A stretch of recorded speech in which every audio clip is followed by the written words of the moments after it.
إن الحمد لله نحمده ونستعينه ونستغفره ونؤمن به ونتوكل عليه ونعوذ بالله من شرور أنفسنا ومن سيئات أعمالنا من يهده الله فلا مضل له ومن يضلل فلا هادي له وأشهد أن لا إله إلا الله وحده لا شريك له وأشهد أن محمد عبده ورسوله أرسله بالحق بشيرا ونذيرا بين يدي الساعة من يطع الله ورسوله فقد رشد ومن يعصهما فإنه لا يضر إلا نفسه ولا يضر الله شيئا أما بعد فإن خير الحديث كتاب الله وخير الهدي هدي محمد صلى الله عليه وسلم وشر الأمور محدثاتها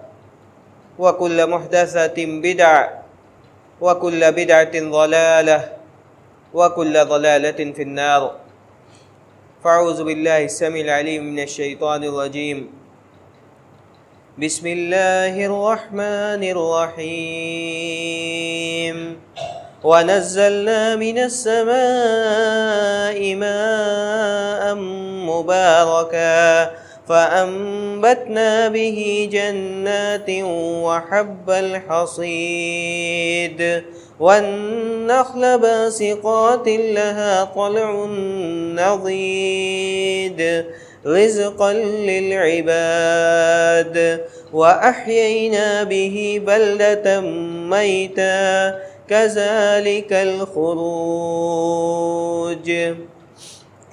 وقال تعالى في مقام آخر والذين جاءوا من بعدهم يقولون ربنا اغفر لنا ولإخواننا الذين سبقونا بالإيمان ولا تجعل في قلوبنا غلا للذين آمنوا ربنا إنك رؤوف رحيم۔ محترم اسلامی بھائیوں، نوجوان ساتھیوں، محرم الحرام کا یہ مہینہ جو کہ ہجری سال کا پہلا مہینہ ہے، اس مہینے کے تعلق سے مسلمانوں کے درمیان جو بدعت و خرافات اور غلط انداز کے رسوم و رواج پھیلتے چلے آ رہے ہیں، جن کے نتیجے میں وہ لوگ جو صحابہ اکرام کو گالیاں دیتے ہیں، صحابہ اکرام کو اسلام سے خارج قرار دیتے ہیں، قرآن مجید کو ناقص کتاب قرار دیتے ہیں اور اسلام کے بنیادی عقائد پر نقد و تنقید کرتے ہیں، ان لوگوں سے ہٹ کر کے وہ مسلمان جو قرآن و سنت کو ماننے والا ہے، وہ مسلمان جو قرآن و سنت کا حامی ہے، وہ مسلمان جس کو ہم سنی مسلمان کہتے ہیں اور وہ قرآن مجید اور صحابہ اکرام کی عظمت سے بخوبی واقف ہے، یا جہالت کی بنیاد پر کچھ چیزیں اس کے یہاں بھی مجہول ہیں، لیکن بدقسمتی یہ ہے اور افسوس ایسے مقام پر ہوتا ہے کہ یہ لوگ بھی ان لوگوں کے شانہ بشانہ چلنا چاہتے ہیں جو لوگ صحابہ اکرام کو برا بھلا کہتے ہیں یا ان کو اسلام سے خارج قرار دیتے ہیں۔ محرم کا مہینہ شروع ہوتے ہی حرمت کی پامالی شروع ہو جاتی ہے، جس مہینے میں رب کائنات نے ہم کو خصوصیت کے ساتھ ظلم و جور کرنے سے روکا اور منع کیا ہے، دین کی تعلیمات کو مضبوطی کے ساتھ تھامنے کا حکم دیا ہے۔ انہی مہینوں میں مسلمان مختلف قسم کی بدعت و خرافات کو انجام دے کر کے ظلم و جور کی وہ ساری حدیں پار کر دیتا ہے جن کو اللہ رب العالمین نے سب سے بڑا ظلم قرار دیا، سب سے بڑا جرم قرار دیا۔ محرم کے مہینے میں ان ساری کی ساری خرافات کو مسلمان اختیار کر کے ان کو انجام دے کر کے ظلم و جور کا شکار ہو جاتا ہے اور ظالم و جابر کہلاتا ہے۔ اس وجہ سے ہماری ذمہ داری ہے کہ ہم کتاب و سنت کا باریکی کے ساتھ مطالعہ کریں، کتاب و سنت کے حقائق کو سمجھیں، قرآن مجید کے مقام کو، حدیث رسول کے مقام کو صحابہ اکرام کی عظمت کو، صحابہ اکرام کے مقام کو سمجھ کر کے اور ان ساری کی ساری چیزوں کی عظمت اور فضیلت کو سمجھ کر کے زندگی گزارنے کی کوشش کریں۔ صحابہ اکرام کا جو مقام ہے، صحابہ اکرام کی جو عظمت ہے، اس کے بارے میں قرآن مجید کے اندر اور احادیث رسول کے اندر جو تذکرہ ملتا ہے، آج کے خطبہ جمعہ میں اسی پر گفتگو کرنا چاہوں گا۔ صحابہ اکرام میں سے آپ خلفائے راشدین کی زندگی کو دیکھ لیں، صحابہ اکرام میں سے آپ خلفائے راشدین کے بعد ان صحابہ اکرام کی زندگی کا مطالعہ کر لیں جو صحابہ اکرام اپنے آپ کو اہل بیت میں سے شمار کرتے تھے، جن کا تعلق رسول اکرم صلی اللہ علیہ وسلم کے مقدس خاندان سے تھا۔ رسول اکرم صلی اللہ علیہ وسلم کی بیویاں ہوں، آپ کی بیٹیاں ہوں، آپ کے آل اولاد ہوں، آپ سے رشتہ داریاں قائم کرنے والے افراد ہوں، آپ کے داماد ہوں، آپ کے ساتھ جن لوگوں نے بھی رشتہ داریاں قائم کی ہوں، ان لوگوں کی زندگی کو آپ دیکھ لیں۔ ان لوگوں کا یہ عالم ہوتا تھا کہ یہ لوگ خواہش کیا کرتے تھے، اعمال صالحہ کی کثرت کے باوجود یہ لوگ خواہش کیا کرتے تھے کہ اللہ رب العالمین ان کو پرندہ بنا دیا ہوتا اور آخرت کے سوال و جواب سے وہ لوگ بچ جاتے۔ یہ لوگ خواہش کیا کرتے تھے کہ کاش اللہ رب العالمین نے مجھ کو پرندہ بنا دیا ہوتا، ہم اللہ رب العالمین کے سامنے جواب دہی سے بچ جاتے، مرنے کے بعد ہم کو مٹی میں ملا دیا جاتا۔ ان لوگوں کے تقوی اور پرہیزگاری کا یہ عالم تھا کہ ایک جانب قرآن مجید نے ان کے بارے میں گواہی دی کہ رضی اللہ عنہم ورضوا عنہ، کہ یہ لوگ اللہ رب العالمین سے راضی ہیں، اللہ رب العالمین بھی ان سے راضی ہے۔ لیکن اس بشارت کے باوجود اور ان صحابہ اکرام کے بعد آپ ان لوگوں کو دیکھ لیں جو لوگ عشرہ مبشرہ میں جن کا شمار ہوتا ہے، جن 10 صحابہ اکرام کو اللہ کے رسول صلی اللہ علیہ وسلم نے باقاعدہ صراحت کے ساتھ نام لے کر کے اسی دنیا کے اندر جنت کی بشارت سنائی، عشرہ مبشرہ کے علاوہ وہ صحابہ اکرام جن کو کسی نہ کسی کنایہ سے، کسی نہ کسی عمل کے عوض صراحت کے ساتھ یا کنایے کے ساتھ جنت کی بشارت دی گئی، ان سارے کے سارے صحابہ اکرام کی زندگی کا اگر مطالعہ کر لیا جائے تو یہ دیکھنے میں آتا ہے، ان کی زندگی کی، ان کی سیرت کو اگر پڑھا جائے تو یہ دیکھنے میں آتا ہے کہ ان لوگوں کے آنکھوں سے آنسو نہیں رکتے تھے۔ عبادات میں رب کائنات کو راضی کرنے میں، رب کائنات کے عبادات میں خشوع و خضوع پیدا کرنے میں جو مثال ان کے زندگی ملتی ہے، اس طرح کی مثال پیش کرنے سے آج دنیا قادر ہے۔ کوئی بھی مذہب و ملت ہو، کسی بھی مسلک کے ماننے والا شخص ہو، ان صحابہ اکرام کے اعمال کے جیسا اس کا عشر عشیر بھی پیش کرنے پر آج کا مسلمان قادر نہیں ہے۔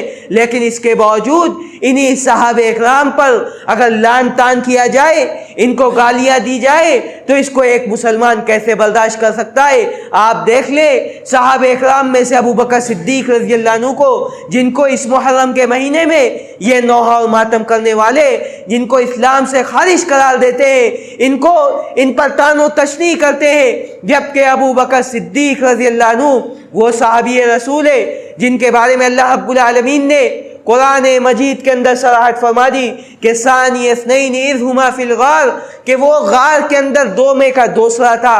جب یہ اللہ کے رسول صلی اللہ علیہ وسلم کے ساتھ غار میں چھپے ہوئے تھے، گھبرا کر کے اللہ کے رسول صلی اللہ علیہ وسلم سے کہتے ہیں کہ اللہ کے رسول صلی اللہ علیہ وسلم اگر آج ہم لوگ پکڑ لیے گئے تو ہم لوگ ہلاک ہو جائیں گے۔ اللہ کے رسول صلی اللہ علیہ وسلم نے اپنے اس دوست کو، اپنے اس رفیق سفر کو تسلی دی۔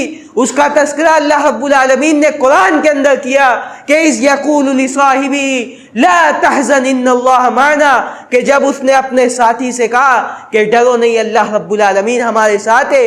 اللہ کے رسول صلی اللہ علیہ وسلم نے ان کو تسلی دی کہ ابو بکر صدیق رضی اللہ عنہ، ان دو لوگوں کے بارے میں تمہارا کیا خیال ہے جن کا تیسرا خود رب کائنات ہے، ہم کو ہماری حفاظت کرنے والا، ہم کو تحفظ فراہم کرنے والا یہ اللہ رب العالمین نے یہ عظمت غار یار ہونے کی، یہ فضیلت غار یار ہونے کی اگر کسی کو حاصل تھی تو یہ ابو بکر صدیق رضی اللہ عنہ کو حاصل تھی۔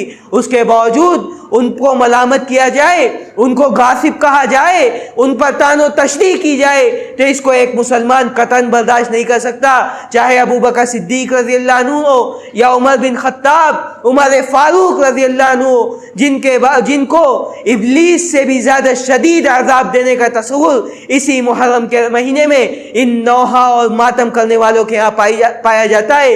یہ اعتقاد رکھا جاتا ہے نعوذ باللہ من ذالک، جبکہ حضرت عمر بن خطاب رضی اللہ عنہ ان کے بارے میں کہا جاتا ہے، ان کے بارے میں اللہ کے رسول صلی اللہ علیہ وسلم نے فرمایا کہ جس گلی سے عمر گزر جاتے تھے شیطان کو گزرنے کی ہمت نہیں ہوتی تھی۔ ایک رافضی نے عمر بن خطاب رضی اللہ عنہ پر طعن و تشنیع کرتے ہوئے کہا کہ ہم مسجد نبوی میں باب عمر سے داخل نہیں ہوتے۔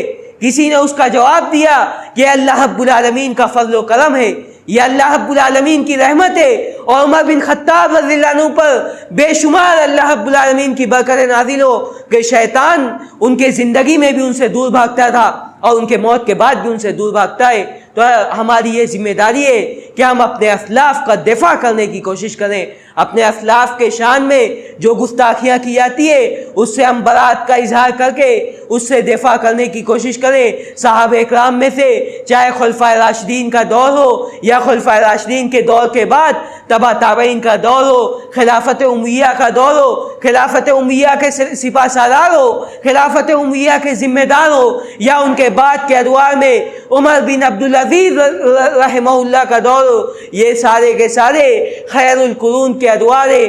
ان لوگوں کے بارے میں اگر کوئی مسلمان اگر ذرہ برابر بھی اپنے دل کے اندر کینہ رکھتا ہے، ان سے ذرہ برابر بھی اگر وہ برات کا اظہار کرتا ہے تو اس کا اسلام سے کوئی تعلق نہیں ہے، بلکہ ان چیزوں کو انسان اگر اپنے ذہن و دماغ میں بیٹھاتا ہے اس کی وجہ سے انسان کے دل سے اسلام خالی ہو جاتا ہے۔ اس وجہ سے ہماری ذمہ داری ہے کہ ہم صحابہ اکرام کی عظمت کو سمجھیں، صحابہ اکرام کی فضیلت کو سمجھیں اور ان کی زندگی کا زیادہ سے زیادہ مطالعہ کریں اور اس کے مطابق اپنے زندگی کو ڈھالنے کی کوشش کریں۔ صحابہ اکرام کی کیا عظمت ہے، صحابہ اکرام کا جو مقام ہے، اور بے شمار صحابہ اکرام چاہے ابو بکر صدیق رضی اللہ عنہ ہو، عمر خطاب رضی اللہ عنہ ہو یا عثمان غنی رضی اللہ عنہ ہو، اس کے علاوہ بے شمار صحابہ اکرام جن کی فضیلتیں قرآن و سنت کے اندر وارد ہوئی ہیں، اس سے متعلق ابو بکر صدیق رضی اللہ عنہ کو دیکھ لیں۔ ابو بکر صدیق رضی اللہ عنہ کہتے ہیں کہ قلت للنبی وانا فی الغار، کہ میں اللہ کے رسول صلی اللہ علیہ وسلم کے ساتھ جب غار میں تھا تو میں نے آپ سے کہا کہ لو ان احدکم نظر تحت قدمہ لابصرنا، کہ اللہ کے رسول صلی اللہ علیہ وسلم یہ کفار و مشرکین جو ہمارا تعاقب کر رہے ہیں، جو ہم کو تلاش کر رہے ہیں، اگر یہ لوگ اپنے پیر کی جانب بھی دیکھ لیتے تو ہم لوگوں کو پا لیں گے، ہم لوگ نیچے ہیں یہ لوگ اوپر ہیں، یہ ہم کو ڈھونڈ لیں گے۔ اللہ کے رسول صلی اللہ علیہ وسلم نے ان کو تسلی دی کہ ثانی اثنین اذ ہما فی الغار اذ یقول لصاحبہ لا تحزن ان اللہ معنا۔ اللہ کے رسول صلی اللہ علیہ وسلم نے فرمایا کہ ابو بکر تمہارا کیا خیال ہے ان دو لوگوں کے بارے میں جس کا تیسرا اللہ رب العالمین ہے، کہ اللہ کے رسول صلی اللہ علیہ وسلم نے ان کو کہا کہ اللہ ثالثہما، کہ ہمارا تیسرا ہم کو تحفظ فراہم کرنے والا یہ اللہ رب العالمین ہے۔ یہ فضیلت ابو بکر صدیق رضی اللہ عنہ کو حاصل تھی۔ ایک دوسری جگہ پر اللہ کے رسول صلی اللہ علیہ وسلم نے فرمایا، مسجد نبوی کے ممبر پر اللہ کے رسول صلی اللہ علیہ وسلم تشریف فرماتے، آپ نے فرمایا کہ ان عبدا خیر اللہ بین ان یؤتیہ من زہرۃ الدنیا وبین ما شاء وبین ما عنده فاختار ما عنده فبکى ابا بکر۔ اللہ کے رسول صلی اللہ علیہ وسلم نے فرمایا، صحابہ اکرام کو مخاطب کر کے کہا کہ تمہارا اس آدمی کے بارے میں کیا خیال ہے جس کے وہ اللہ رب العالمین نے دنیا کی نعمتوں کا اور آخرت کی نعمتوں دونوں کا اختیار دے دیا کہ دنیا اور آخرت میں سے جس کو چاہو تم اختیار کر لو، لیکن اس آدمی نے دنیا اس کی چمک دمک، دنیا اس کی تمام نعمتوں کو ٹھکرا کر کے آخرت میں اللہ رب العالمین کے پاس جو نعمتیں تھی اس کو اختیار کر لیا۔ ابو بکر رضی اللہ عنہ سن کر کے رو پڑے۔ اس کے بعد اللہ کے رسول صلی اللہ علیہ وسلم کہتے کہ ان امن الناس علی ابا بکر، کہ میرے اوپر سب سے زیادہ احسان کرنے والے، میری صحبت میں سب سے زیادہ خیر کا کام کرنے والے یہ ابو بکر ہے۔ اللہ کے رسول صلی اللہ علیہ وسلم کا معمول تھا فجر کے بعد صحابہ کرام کے ساتھ سوال کرتے تھے. آپ نے فرمایا من عاد منکم مریضا اليوم، کیا آج کے دن کسی مریض کی کس نے عیادت کی؟ قال ابو بکر انا، ابو بکر کہتے کہ میں نے کی. آپ نے کہا من تبع منکم الجنازۃ اليوم، آج کے دن کسی کے جنازے میں کون شریک ہوا؟ قال ابو بکر انا، ابو بکر کہتے کہ میں شریک ہوا. آپ نے کہا کہ آج کے دن کسی غریب کو، کسی مسکین کو کس نے کھانا کھلایا؟ قال ابو بکر انا، ابو بکر کہتے ہیں کہ میں نے کھلایا. یہ فضیلت ابو بکر صدیق رضی اللہ عنہ کی. آپ نے فرمایا کہ جس کے اندر یہ ساری صفتیں جمع ہو گئی میں اس کو جنت کی بشارت دیتا ہوں. یہ ابو بکر صدیق رضی اللہ عنہ کی فضیلت تھی. آپ نے فرمایا لو کنت متخذا خلیلا من امتی لاتخذت ابا بکر خلیلا، کہ اگر میں اس دنیا کے اندر کسی کو اپنا خلیل بناتا، کسی کو اپنا جگری دوست بناتا تو ابو بکر صدیق رضی اللہ عنہ کو بناتا. لیکن اللہ رب العالمین نے مجھ کو اپنا خلیل بنا لیا ہے. میں دنیا کے اندر کسی کو اپنا خلیل نہیں بنا سکتا. یہ فضیلت تھی ابو بکر صدیق رضی اللہ عنہ کی. اتنا ہی نہیں، آپ نے فرمایا کہ لا يبقين فی المسجد خوختا الا خوخت ابا بکر. اللہ کے رسول صلی اللہ علیہ وسلم نے کہا کہ مسجد کے اندر کوئی بھی کھڑکی اور دروازہ نہ چھوڑا جائے سوائے ابو بکر صدیق رضی اللہ عنہ کے دروازے کے. صحابہ اکرام کے گھر کے دروازے یہ مسجد کے اندر کھلا کرتے تھے، اسی سے صحابہ اکرام آ کر کے مسجد میں نماز ادا کیا کرتے تھے. اللہ کے رسول صلی اللہ علیہ وسلم نے اپنے وفات سے پہلے یہ حکم دے دیا کہ سارے دروازے اور کھڑکیاں مسجد سے ختم کر دی جائے سوائے ابو بکر کے دروازے کے. اللہ کے رسول صلی اللہ علیہ وسلم نے اس کے روایت کے ذریعے یہ اشارہ دے دیا کہ میری وفات کے بعد اگر کوئی خلیفہ بن سکتا ہے، میری وفات کے بعد اگر کوئی مسجد نبوی کی امامت کر سکتا ہے تو ابو بکر صدیق رضی اللہ عنہ کر سکتے ہیں. کوئی اس کی نیابت کرے گا تو یہ ابو بکر صدیق رضی اللہ عنہ کریں گے. یہ اللہ کے رسول صلی اللہ علیہ وسلم کا اشارہ تھا. اس کے باوجود آج ابو بکر صدیق رضی اللہ عنہ کو غاصب کہا جائے، اس کو قطعاً برداشت نہیں کیا جا سکتا. آپ نے صحابہ اکرام میں سے کسی نے آپ سے پوچھا کہ اللہ کے رسول صلی اللہ علیہ وسلم ای الناس احب الیک یا رسول اللہ، اے اللہ کے رسول لوگوں میں سب سے زیادہ محبوب شخصیت آپ کے نظر میں کس کی ہے؟ آپ نے کہا کہ عائشہ کی. پوچھنے والے نے پوچھا کہ من الرجال، مردوں میں سب سے زیادہ محبوب شخصیت آپ کے نظر میں کس کی ہے؟ آپ نے کہا کہ ابوہا، عائشہ رضی اللہ عنہا کا باپ.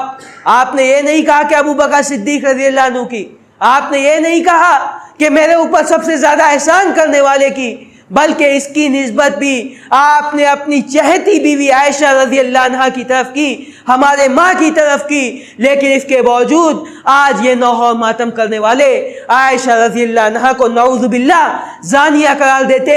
زنا کے الزام کو انہوں نے ان کے اوپر باقی رکھا. جس عائشہ صدیقہ رضی اللہ عنہا کی برات آسمان سے نازل ہوئی، اس کے باوجود ان کے بارے میں اس انداز کا وتیرہ اختیار کیا جاتا ہے. ابو بکر صدیق رضی اللہ عنہ کو جہنمی قرار دینے کا اعتقاد رکھا جاتا ہے. نعوذ باللہ من ذالک. وہ ابو بکر صدیق رضی اللہ عنہ جن کے تقوی اور پرہیزگاری کا یہ عالم تھا کہ وفات سے پہلے یہ وصیت کر دیتے ہیں، مجلس شورا کو بلاتے ہیں، یہ وصیت کرتے ہیں کہ میں نے بحیثیت خلیفہ بیت المال سے جو کچھ مال خرچ کیا ہے، میرا ذاتی سرمایہ، میری فلاں جائیداد، میرا فلاں اثاثہ جائیداد تو تھی نہیں، میری فلاں پرسنل چیزیں یہ بیچ کر کے وہ سارا کی سارا مال بیت المال میں واپس لوٹا دیا جائے، سارا کی سارا مال بیت المال میں واپس لوٹا دیا جائے. یہ ان کے تقوی اور پرہیزگاری کی ایک چھوٹی سی مثال تھی. عمر بن خطاب رضی اللہ عنہ کو دیکھ لے. عمر بن خطاب رضی اللہ عنہ ان کو اپنے بیماری کی حالت میں شہد کے استعمال کی ضرورت پیش آئی. اطباء اور ڈاکٹر نے کہا کہ آپ اپنے بیماری میں شہد کا استعمال کریں. مجلس شورا کو بلاتے ہیں اور اس کے بعد لوگوں سے رائے مشورہ کرتے ہیں کہ ڈاکٹر نے شہد کے استعمال کی بات کہی ہے، بیت المال میں جو شہد پڑا ہوا ہے اگر آپ لوگ اجازت دیں تو میں اس میں سے تھوڑے سے شہد کا استعمال کر لوں. یہ صورتحال تھی. خلیفہ ہونے کے باوجود یہ لوگوں سے مشورہ کرتے تھے جبکہ ان کو مکمل اختیار تھا کہ اپنی ذاتی ضروریات سے اس میں خرچ کر سکتے تھے. لیکن اس کے باوجود یہ تقوی اور پرہیزگاری کی صورتحال تھی. اس کے باوجود آج کے دور میں ہمارے اسلاف کو ان صحابہ اکرام پر طعن و تشنیع کیا جائے، ان کو گالیاں دیا جائے. تو اس کو ایک مسلمان برداشت نہیں کر سکتا۔ اللہ کے رسول صلی اللہ علیہ وسلم کہتے ہیں کہ دخلت الجنت واتیت الجنہ، جب آپ صلی اللہ علیہ وسلم معراج میں گئے، کہتے ہیں کہ میں جنت میں داخل ہوا، جنت کے اندر آیا، فَأَبْصَرْتُ قَصْرًا فَقُلْتُ لِمَنْ هَذَا، میں جنت کے اندر داخل ہوا تو میں نے ایک محل دیکھا، میں نے فرشتوں سے پوچھا قُلْتُ لِمَنْ هَذَا، یہ محل کس کے لیے؟ فرشتوں نے بتایا کہ لعمر بن خطاب، یہ عمر بن خطاب رضی اللہ عنہ کے لیے محل تیار کیا گیا ہے۔ آپ نے کہا کہ فَأَرَدْتُ أَنْ أَدْخُلَهُ، میں نے ارادہ کیا، میں نے سوچا کہ میں اس میں داخل ہو کر کے دیکھوں، فَلَمْ يَمْنَعْنِي إِلَّا عِلْمِي بِغَيْرَتِكَ، عمر بن خطاب رضی اللہ عنہ سے کہتے ہیں کہ تمہارے غیرت اور حمیت کی جانکاری کی وجہ سے میں تمہارے اس محل کے اندر داخل نہیں ہوا۔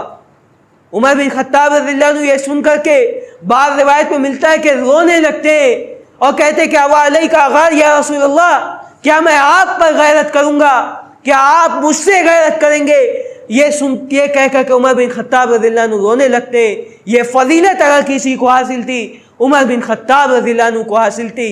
آپ نے فرمایا ایک موقع پر کہ انی لا ادری ما قدر بقائی فاقتدوا بالذین من بعدی واشار الی ابو بکر و عمر، کہ میں نہیں جانتا کہ میں تمہارے درمیان کتنے دن تک زندہ رہوں گا، لہٰذا میرے بعد ان دو شخصیات کی پیروی کرنا، اپنے دین اور اپنے آخرت کی سلامتی اگر چاہتے ہو تو میرے بعد ان دو شخصیات کی تم لوگ پیروی کرنا۔ آپ نے حضرت ابو بکر اور حضرت عمر بن خطاب رضی اللہ عنہ کی طرف اشارہ کیا۔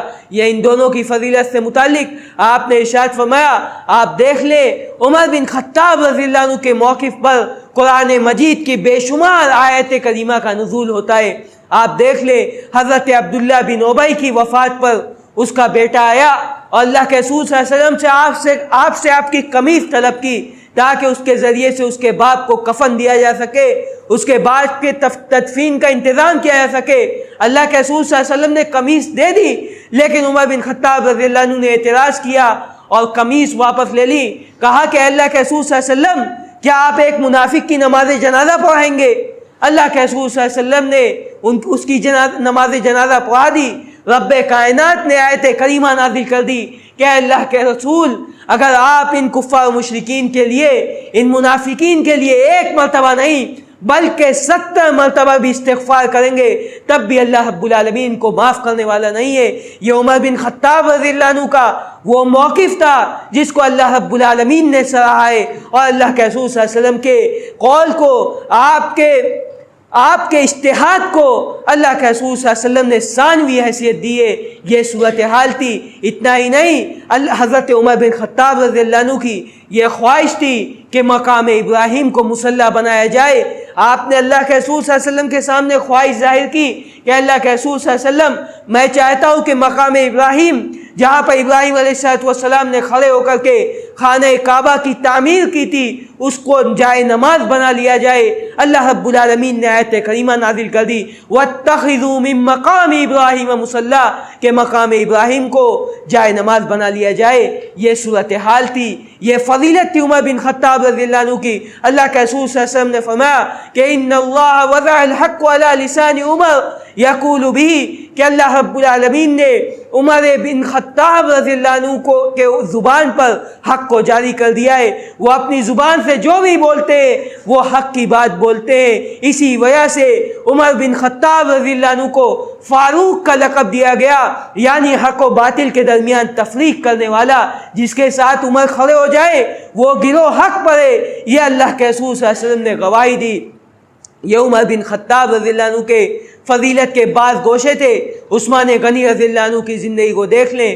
وہ عثمان غنی رضی اللہ عنہ جن کے بارے میں روایت میں ملتا ہے کہ اللہ کے رسول صلی اللہ علیہ وسلم صحابہ اکرام کے ساتھ ایک کنویں کے پاس بیٹھے ہوئے تھے۔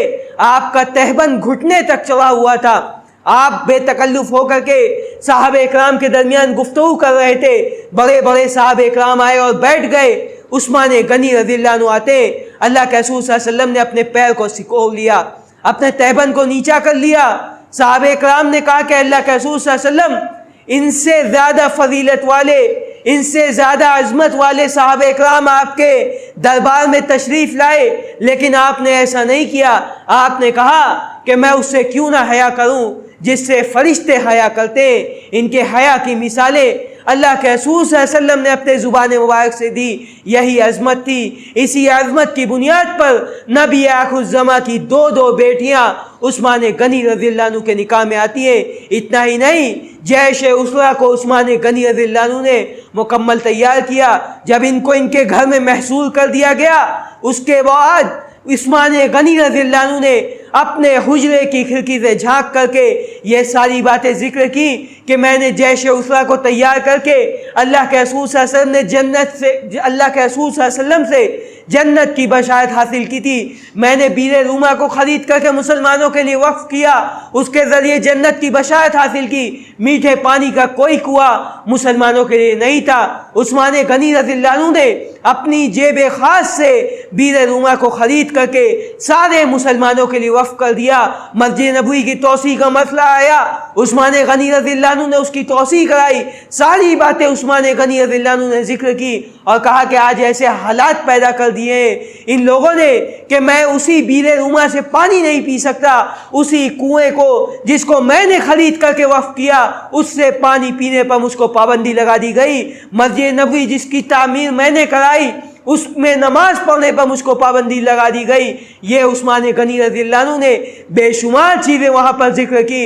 اس کے باوجود آج عثمان غنی رضی اللہ عنہ کو خاندان پروری کا اتہام لگا کر کے بدنام کیا جاتا ہے۔ وہ عثمان غنی رضی اللہ عنہ جس نے نبی آخر الزماں کی دو بیٹیاں لی، اس عثمان غنی رضی اللہ عنہ کے اندر یہ کمی ثابت کر کے یہ لوگ کیا یہ ثابت کرنا چاہتے ہیں کہ نبی آخر الزماں نے نعوذ باللہ اپنی بیٹیوں کے لیے اچھے داماد کا انتخاب نہیں کیا تھا؟ یہ اتہام ہے۔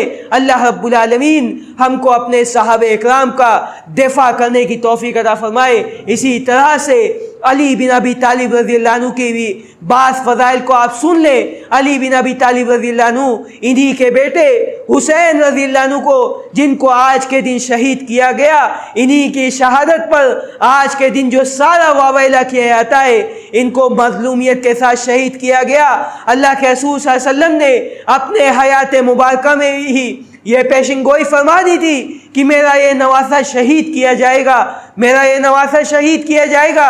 اس کے بعد جب آپ کی یہ پیشن گوئی سچ ثابت ہوئی تو وہی لوگ جن لوگوں نے جا کر کے اس جرم کا ارتکاب کیا، جن لوگوں نے جا کر کے نواسہ رسول کو اذیتیں دی، وہی لوگ آج نکل کر کے نوحہ اور ماتم کر کے اپنے عیوب پر پردہ ڈالنے کی کوشش کرے۔ اس کو ایک مسلمان برداشت نہیں کر سکتا۔ ان کے والد علی بن ابی طالب رضی اللہ عنہ کو بھی شہید کیا گیا اور مظلوم ہو کر کے وہ شہید کیے گئے، لیکن اس سے پہلے جو شہادت امت اسلامیہ نے عثمان غنی رضی اللہ عنہ کی شکل میں دیکھی ہے، اس کا درد اب تک جھیل رہی ہے۔ جو شہادت عمر بن خطاب رضی اللہ عنہ کی شکل میں اس امت نے دیکھی ہے، وہ شہادت جو شہادت سید الشہداء کے نام سے مشہور ہوئی، آپ کے چچا حضرت حمزہ رضی اللہ عنہ کی شہادت، ان کی شہادت کا واقعہ آج ہماری نظر میں نہیں ہے۔ ان کی بہن بیان کرتی ہیں کہ ان کے شریر پر اتنے زخم تھے، 50 سے زیادہ زخم لگے ہوئے تھے۔ ما عرفت اختہ الا باناملی، ان کی بہن کہتی ہے کہ ان کی لاش پہچان میں نہیں آ پاتی تھی، ان کے انگلی کی وجہ سے میں نے ان کی لاش کو پہچانا۔ یہ صورتحال تھی۔ یہ شہادتیں، اس سے دردناک شہادتیں جو اس سے پہلے وارد ہوئی، وہ شہادتیں آج ہمارے نظر میں نہیں ہے۔ ہم بدعت و خرافات میں پڑے ہوئے۔ علی بن ابی طالب رضی اللہ عنہ، ان کے بارے میں اللہ کے رسول صلی اللہ علیہ وسلم نے فرمایا، ایک روایت بیان کر کے میں اپنی بات کو ختم کروں گا۔ علی بن ابی طالب رضی اللہ عنہ، اللہ کے رسول صلی اللہ علیہ وسلم نے کہا کہ کل میں خیبر کے فتح کا جھنڈا ایسے شخص کے ہاتھ میں دوں گا جو اللہ رب العالمین سے محبت کرتا ہے، جس سے اللہ رب العالمین بھی محبت کرتا ہے اور وہ خود اللہ اس کے رسول سے محبت کرتا ہے۔ اللہ کے صحابہ اکرام تشویش میں پڑ گئے۔ پوری رات صحابہ اکرام نے اسی سوچ میں گزار دی کہ اللہ کے رسول صلی اللہ علیہ وسلم کس کو جھنڈا دیں گے۔ صبح صحابہ اکرام جمع ہوتے، اللہ کے رسول صلی اللہ علیہ وسلم نے آواز دی، این علی بن ابی طالب رضی اللہ عنہ، کہ علی بن ابی طالب کہاں ہے؟ صحابہ اکرام نے کہا کہ اللہ کے رسول صلی اللہ علیہ وسلم وہ تو یہاں آئے نہیں ہے۔ تمام صحابہ اکرام کی یہ خواہش تھی کہ کاش جھنڈا مجھ کو دے دیا جائے، کاش مجھ کو اللہ اس کے رسول سے محبت کا سرٹیفکیٹ مل جائے، لیکن اللہ کے رسول صلی اللہ علیہ وسلم نے حضرت علی بن ابی طالب کو آواز دی اور اس کے بعد ان کو لایا گیا. صحابہ اکرام نے بتایا کہ وہ یہاں نہیں ہے, ان کے آنکھ میں تکلیف ہے, ان کو بلایا گیا. اللہ کے رسول صلی اللہ علیہ وسلم نے اپنا لعاب ان کے آنکھ پر لگایا اور اس کے بعد جھنڈا ان کے ہاتھ میں دے دیا. یہ حضرت علی بن ابی طالب کی فضیلت سے متعلق ایک حدیث تھی جو میں نے آپ کے سامنے بیان کی. اس کے علاوہ بے شمار چیزیں ہیں جو بیان کرنے کے لائق ہے, جو پڑھنے کے لائق ہے. ہماری ذمہ داری ہے کہ ہم اپنے اسلاف کی سیرت کا مطالعہ کریں, دقت نظری کے ساتھ مطالعہ کریں. ہم دیکھیں کہ ہمارے اسلاف نے دین اسلام کو ہم تک پہنچانے کے لیے اپنا جان و مال, اپنا سب کچھ قربان کر دیا. اس کے باوجود آج ان کے شان میں یہ چیزیں کہی جائیں, آج ان کے شان میں گستاخیاں کی جائیں. یہ آل بیت, یہ اہل بیت جن سے اللہ کے رسول صلی اللہ علیہ وسلم نے رشتہ داریاں قائم کی. ابو بکر صدیق رضی اللہ عنہ کی بیٹی عائشہ آپ کی زوجیت میں آئی, عمر بن خطاب کی بیٹی حفصہ آپ کی زوجیت میں آئی, عثمان غنی کو آپ نے اپنی 2 بیٹیاں دی, علی بن ابی طالب رضی اللہ عنہ کا نکاح آپ نے اپنی بیٹی سے کیا. یہ آل بیت کے درمیان جس انداز سے رشتہ داریاں تھی, اس کے باوجود آج یہ نوحہ ماتم کرنے والے کہتے ہیں کہ ہم اپنے بچوں کا نام ابو بکر سے موسوم نہیں کریں گے, ہم اپنے بچوں کا نام عمر سے موسوم نہیں کریں گے. یہ لوگ خود جا کر کے دیکھیں کہ حسن اور حسین کی اولاد کے کیا نام تھے.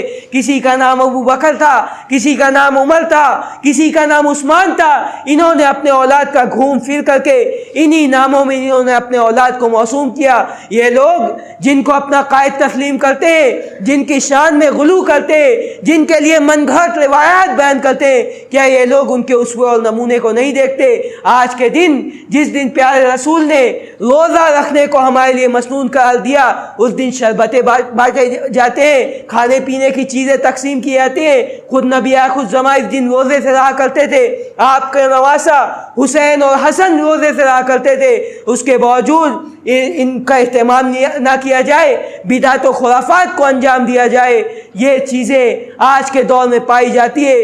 ہماری ذمہ داری ہے کہ ہم ان چیزوں کا دقت نظری کے ساتھ مطالعہ کریں, ان حقائق کو سمجھیں. اللہ رب العالمین ہم کو اس کی توفیق عطا فرمائے. اللہ رب العالمین ہم کو صحابہ اکرام کا دفاع کرنے والا بنائے.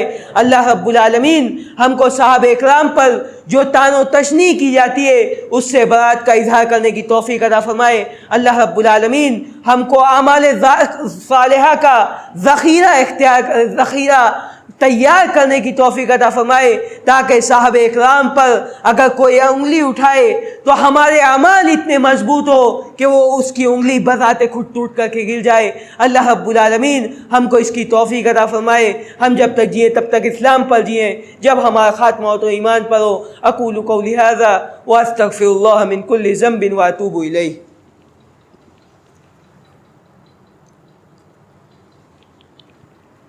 الحمد لله الذي بنعمته تتم الصالحات وبمنه وكرمه تقبل العطايا والقربات وبفضله وكرمه تمحى الذنوب والسيئات. أما بعد فأعوذ بالله السميع العليم من الشيطان الرجيم.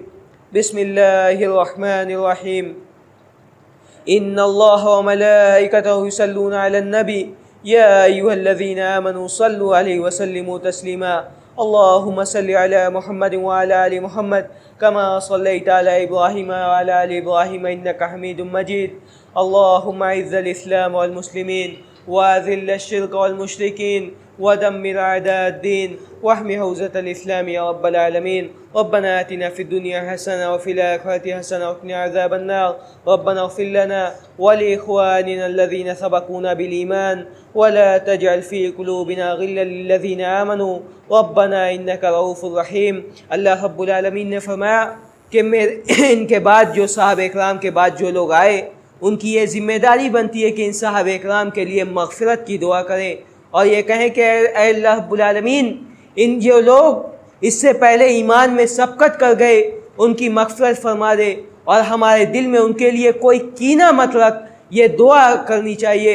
والذین یقولون من بعدہم ربنا اغفر لنا ولإخواننا الذين سبقونا بالإيمان ولا تجعل في قلوبنا غلا للذين آمنوا ربنا إنك رؤوف رحيم. عباد الله رحمكم الله إن الله يأمر بالعدل والإحسان وإيتاء ذي القربى وينهى عن الفحشاء والمنكر والبغي يعظكم لعلكم تذكرون.